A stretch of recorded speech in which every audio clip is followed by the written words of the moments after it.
America ವಾಯುನೆಲೆಯನ್ನ ಗುರಿಯಾಗಿಸಿಕೊಂಡು Iran ದಾಳಿ ನಡೆಸ್ತಾ ಇವೆ. ಮಧ್ಯಪ್ರಾಚ್ಯದಲ್ಲಿರುವ ಅಮೆರಿಕದ ವಾಯುನೆಲೆಗಳನ್ನ ಧ್ವಂಸ ಮಾಡಾಕಿದೆ ಇರಾನ್. ಅಮೆರಿಕದ ಸೇನಾ ನೆಲೆಗಳ ಮೇಲೆ ದಾಳಿ ಮಾಡಿ ಪ್ರತೀಕಾರವನ್ನ ತೀರಿಸ್ತಾ ಇದೆ. ಗಲ್ಫ್ ರಾಷ್ಟ್ರಗಳಲ್ಲಿರುವ ಅಮೆರಿಕದ ನೆಲೆಗಳೇ ಸದ್ಯ ಇರಾನ್ನ ಟಾರ್ಗೆಟ್ ಆಗಿದೆ. ಈಗ ಗಲ್ಫ್ ದೇಶಗಳಿಗೆ ಸೈನಿಕರನ್ನ ಒದಗಿಸ್ತಾ ಇರೋದು, ಭದ್ರತೆ ಕೊಡ್ತಾ ಇರೋದು ಅಮೆರಿಕವೇ.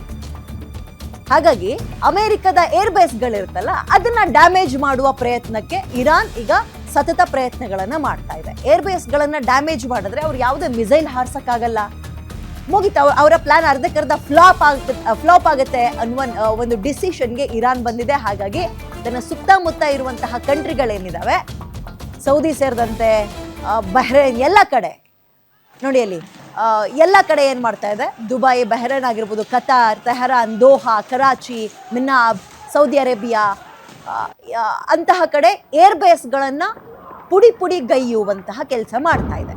ಏರ್ ಬೇಸ್ಗಳನ್ನು ಪುಡಿಗೈಯೋದು ಅಂದರೆ, ಈಗ ಫ್ಲೈಟ್ ಟೇಕ್ ಆಫ್ ಆಗ್ಬೇಕಾದ್ರೆ ನಿಮಗೆ ಈಸಿಯಾಗಿ ಅರ್ಥ ಆಗಲಿ ಅನ್ನೋದಕ್ಕೆ ರನ್ವೇ ಅಂತ ಇರುತ್ತಲ್ಲ, ಹಾಗೆ ಏರ್ ಬೇಸ್ಗಳು ಕೂಡ ಇರುತ್ತೆ.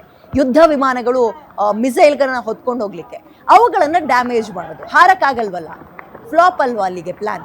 ಆ ರೀತಿಯ ನಿರ್ಧಾರಕ್ಕೆ ಮುಂದಾಗ್ತಾ ಇದೆ ಇರಾನ್.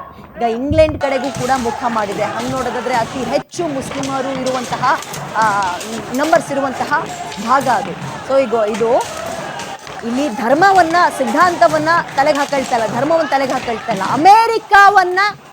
ಅಮೆರಿಕದ ಸಹಾಯವನ್ನ ಯಾರೆಲ್ಲ ತಗೊಳ್ತಾ ಇದ್ದಾರೆ, ಅಮೆರಿಕ ಹೆಸರು ಎಲ್ಲೆಲ್ಲಿ ಕೇಳಿ ಬರುತ್ತೆ, ಅಂತಹ ಕಡೆ ನುಚ್ಚು ನೂರು ಮಾಡ್ತೀವಿ ನಾವು ಅಂತ. ಯಾಕಂದ್ರೆ ಅವ್ರು ನೇರವಾಗಿ ಇರಾನ್ ಅಮೆರಿಕದ ಮೇಲೆ ಟಾರ್ಗೆಟ್ ಮಾಡೋಕ್ಕಾಗಲ್ಲ. ಅಜಗಜಾಂತರ ವ್ಯತ್ಯಾಸ ಇದೆ. ವೆಪನ್ಸ್ ಅಲ್ಲೂ ಹೌದು, ಅದು super power country, and distance ಅಲ್ಲೂ ಹೌದು. ಅವ್ರು ತಗೊಳಕ್ಕಾಗಲ್ಲ ಅಮೆರಿಕವನ್ನ. ದೃಶ್ಯಾವಳಿಯಲ್ಲಿ ಗಮನಿಸ್ತಾ ಇದ್ದೀರಿ ಯುದ್ಧದ ವಾತಾವರಣ ಪ್ರಪಂಚದಲ್ಲಿ ಹೇಗಿದೆ ಅಂತ. ಇರಾನ್ನಲ್ಲಿ ದಟ್ಟ ಹೊಗೆ, ಕತಾರ್ನಲ್ಲೂ ಹೌದು, ದುಬೈನಲ್ಲೂ ಹೌದು, Bahrain, Tehran, Doha, Karachi, Minab, Saudi Arabia, Israel ಎಲ್ಲ ಭಾಗದಲ್ಲಿ ನಿನ್ನೆಯಿಂದಲೂ ಕೂಡ ದಟ್ಟ ಕಪ್ಪು ಹೊಗೆ, ಸದ್ದು, ಮಿಸೈಲ್ಗಳು ಪಟಾಕಿ ರೀತಿಯಲ್ಲಿ ಬಾನಂಗಳದಲ್ಲಿ ಚಿಮ್ತಾ ಇದ್ದಾವೆ. ಜನ ಕ್ಷಣಕ್ಕೂ ಆತಂಕಗೊಳ್ತಾ ಇದ್ದಾರೆ. ಏನು ಮಾಡೋದು, ಹೇಗಿರೋದು ಅಂತ ಗೊತ್ತಾಗ್ತಿಲ್ಲ.